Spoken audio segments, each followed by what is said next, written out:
নমস্কাৰ যেকল কেণ্ডিডেটে BSc nursing GNM nursing D pharma B pharma এইসকল পেৰামেডিকেল কোৰ্ছত 2026 বৰ্ষত এডমিশ্যন ল'ব খুজি আছে তেওঁলোকৰ কাৰণে এটা গুৰুত্বপূৰ্ণ ভিডিঅ'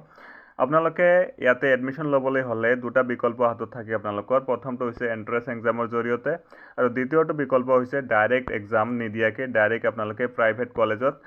যিকোনো কোৰ্ছত এডমিশ্যন ল'ব পাৰে ইয়াতে দুটা কথা আহে প্ৰথমটো আপোনালোকে যদি এন্ট্ৰেন্স এক্সাম দিয়ে তেনেহলে আপোনালোকে ভাল এটা গভৰ্ণমেণ্ট কলেজ পাই যাব আৰু যদি এক্সামত ফেল হয় তেনেহলে ডাইৰেক্টলি আপোনালোকৰ যেটো প্ৰাইভেট কলেজ আছে প্ৰাইভেট কলেজত এডমিশ্যন ল'বলগীয়া হয় আৰু আপোনালোকে হয়তো সকলোৱে অৱগত যে এন্ট্ৰেন্স এক্সামত অনলি 5% কেণ্ডিডেটে পাছ কৰে বাকি 95% কেণ্ডিডেট যিসকল কেণ্ডিডেটে ফেল কৰে তেওঁলোকক প্ৰাইভেট কলেজলৈ যাবলগীয়া হয় আৰু এইখিনি প্ৰাইভেট কলেজৰ বেষ্ট কোনটো কিমানখিনি ফিছত আপোনালোকে এইখিনি কোৰ্স কৰিব পাৰিব বিএছচি নাৰ্ছিং জিএনএম তাৰপিছত ডি ফাৰ্মা বি ফাৰ্মা এইসকল কিমান ল কষ্টত আপোনালোকে কৰিব পাৰিব তাৰে গোটেইখিনি ইনফৰমেশ্যন আজি মই এইটো ভিডিঅ'ত দিম হেতু কাৰণে ভিডিঅ'টো হেকলৈকে চাই থাকিব এয়া হল admission guide 2026 nursing and pharmacy অসমৰ ষ্টুডেণ্টৰ কাৰণে আপোনালোকে চাব পাৰে প্ৰথমটো যেটো ইনফৰমেশ্যন বুলেটিন আছে প্ৰথমটো ইনফৰমেশ্যন বুলেটিন হৈছে ইয়াতে কমন এন্ট্ৰেন্স এক্সাম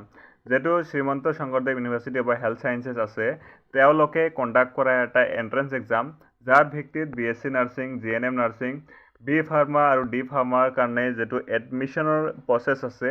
এডমিশ্যন দিয়ে তেওঁলোকে মেৰিট লিষ্ট উলাই আৰু তেওঁলোকে এডমিশ্যন দিয়ে কিন্তু মন কৰিবলগীয়া কথা এটো যে তেওঁলোকে অনলি 5% কেণ্ডিডেটক সিলেক্ট কৰে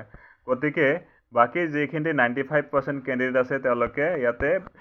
পাস হ'ব নোৱাৰে বা তেওঁলোকে সিট পাব সক্ষম নহয় হেতু কাৰণে তেওঁলোকে কি কৰিব তেওঁলোকৰ কাৰণে এটা সেকেন্ড অপচন থাকা দৰকাৰী হৈ যায় আপোনালোকে যেসকল কেণ্ডিডেটে এইখিনি এন্ট্ৰেন্স এক্সাম পাস কৰিব নোৱাৰে বা এন্ট্ৰেন্স এক্সাম দিব নিবিচাৰে তেওঁলোকৰ কাৰণে ডাইৰেক্ট এডমিশ্যনৰ অল্টাৰনেটিভ আছে আপোনালোকে যদি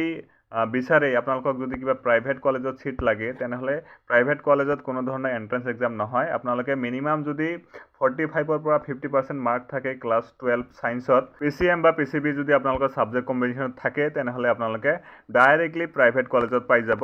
ইয়াতে মই কিছুমান কলেজৰ নাম দিছো যিসকল কলেজে অতি কম খৰচত তেওঁলোকে বেংগালুৰুত আৰু চেন্নাইত বি ফাৰ্ম আৰু ডি ফাৰ্ম কৰায় আপোনালোকে জানে যেখিনি অসমত হেৰি আছে কলেজ আছে বা ইউনিভাৰ্চিটি আছে বহুতখিনি হাই ফিজ লয় আৰু হাই ফিজ লোৱাৰ কাৰণ হল তেওঁলোকে বাহিৰৰ পৰা ফেকাল্টি আনে তেওঁলোকে বাহিৰৰ পৰা হায়াৰিং কৰিবলগীয়া হয় ইকুইপমেন্ট যিবোৰ আছে বাহিৰৰ পৰা আনে হেকাৰণে তেওঁলোকৰ খৰচাটো বেছি বাঢ়ি যায় কিন্তু বেংগালুৰু আৰু চেন্নাইত কিছুমান এনেকুৱা কলেজ আছে যিবোৰ কলেজত অসমৰ তুলনাত আধা খৰচাতে তেওঁলোকে কোৰ্সটো কমপ্লিট কৰাই দিয়ে আৰু তেওঁলোকৰ কলেজবোৰ হাই টেকনলজিৰ হাই প্ৰফাইলৰ কলেজ হয় আপোনালোকে চেক আউট কৰিব পাৰে আপোনালোকে যদি বিচাৰে মই এটা হেৰি লগাই দি আছো ইয়াতে কোনটো কলেজ ভাল হ'ব কোনটো প্ৰাইভেট কলেজ ভাল হ'ব কিমান ফিছত হ'ব গোটেইখিনি মই জনাই আছো তাৰ আগতে মই জনাও যেসকল কেণ্ডিডেটে ফাইনান্সিয়েল এসিস্টেন্স ল'ব বিচাৰে অসম চৰকাৰে দি আছে financial assistance scheme for students of Assam ইয়াৰ স্কিমৰ নাম হল আসাম ষ্টুডেন্ট ক্ৰেডিট কাৰ্ড ইয়াতে আপোনালোকে আপ টু 5 লাখ ল ইন্টাৰেষ্টত লোন ল'ব পাৰিব আৰু এটা হল এসসি এসটি ওবিসি আৰু এমওবিসি কাৰণে আৰু মাইনৰিটি ষ্টুডেন্টৰ কাৰণে ইয়াতে পোষ্ট মেট্ৰিক স্কলাৰশ্বিপ পায় এই দুটাৰ ভিতৰত এটা আপোনালোকে এভেইল কৰিব পাৰে যদিহে আপোনালোকে অসমৰ স্থায়ী বাসিন্দা হয় তেনেহলে আপোনালোকে এই দুটাত লাভ উঠাব পাৰিব বাকি নাৰ্ছিং আৰু ফাৰ্মাসীৰ কাৰণে ডি ফাৰ্মৰ কাৰণে বি ফাৰ্মৰ কাৰণে জিএনএম নাৰ্ছিংৰ কাৰণে বিএছচি নাৰ্ছিংৰ কাৰণে কোনটো কলেজ ভাল হ'ব কিমানখিনি ফিজ লাগিব আপোনালোকে কিমান দিনৰ কোৰ্স হ'ব গোটেইখিনি জনাই আছো ভিডিঅ'টো হেকলৈকে চাই থাকক এটো হল ইউনিকোয়েস ইন্টাৰনেশ্যনেল এটা ইনফৰমেশ্যন বুলেটিন তেওঁলোকৰ ফালৰ পৰা কি সাৰ্ভিস প্ৰভাইড কৰে মই আপোনালোক জনাই আছো তেওঁলোকে যিসকল কেণ্ডিডেটে হায়াৰ ষ্টাডি কৰিব বিচাৰে ইণ্ডিয়াতে হওক বা বাহিৰতে হওক তেওঁলোকে সাৰ্ভিস প্ৰভাইড কৰে তেওঁলোকে কি কৰে ফ্ৰী এডমিশন কাউন্সেলিং কৰে এপ্লিকেশন এসিস্টেন্স দিয়ে এসওপি এডিটিং যিখিনি প্ৰসেস লাগে আপোনালোকৰ স্কলাৰশ্বিপৰ হৈতে ধৰি গোটেইখিনি তেওঁলোকে প্ৰভাইড কৰে আৰু বাহিৰত যদি পঢ়িব বিচাৰে এমবিবিএস বা বিডিএস সেইখনৰ কাৰণে তেওঁলোকে ভিজাৰ কাৰণে এসিস্টেন্স বা আইএলটিএছ প্ৰিপাৰেচন গোটেইখিনি তেওঁলোকে কৰাই দিয়ে আৰু আপোনালোকে যদি বেংগালোৰ বা চেন্নাই বা কেৰালা হেফালে পঢ়িব বিচাৰে তেনেহলে তেওঁলোকে হেল্থ সায়েন্সৰ আন্ডাৰত এলাইড হেল্থ সায়েন্সৰ আন্ডাৰ ইয়াতে ফ্ৰী কাউন্সেলিং কৰাই তেওঁলোকক যদি ফোন কৰে কোনো ধৰণৰ ইয়াতে পইচা চাৰ্জ কৰা নহয় কাউন্সেলিংৰ কাৰণে আছে দুটাৰ ভিতৰত এটা যদি আপোনালোকে কল কৰিব বিচাৰে কল কৰিব পাৰে যদি হোৱাটসএপ কৰিব বিচাৰে তেনেহলে হোৱাটসএপ কৰিব পাৰে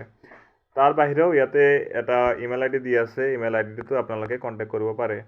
ইয়াতে ডোমেষ্টিক এডমিশনৰ কাৰণে কি আছে মই আপোনালোক দেখাই আছো তেওঁলোকে ডোমেষ্টিক এডমিশনত প্ৰভাইড কৰে BSc nursing and GNM nursing paramedical courses ইয়াতে আপোনালোকৰ থাকিব বি ফাৰ্মা আৰু D pharma B pharm D pharm দুটাই থাকিব তেওঁলোকৰ ইয়াতে ইনফৰমেশ্যন বুলেটিনত লিখা আছে বি ফাৰ্ম ডি ফাৰ্ম দুটাই থাকিব আৰু কোৰ্স কিমান থাকিব, আপোনালোকে কিমান দিনৰ কোৰ্স থাকিব, হোস্টেল ফেসিলিটি পাবনে নাই, কিমান টকা খৰচা হ'ব,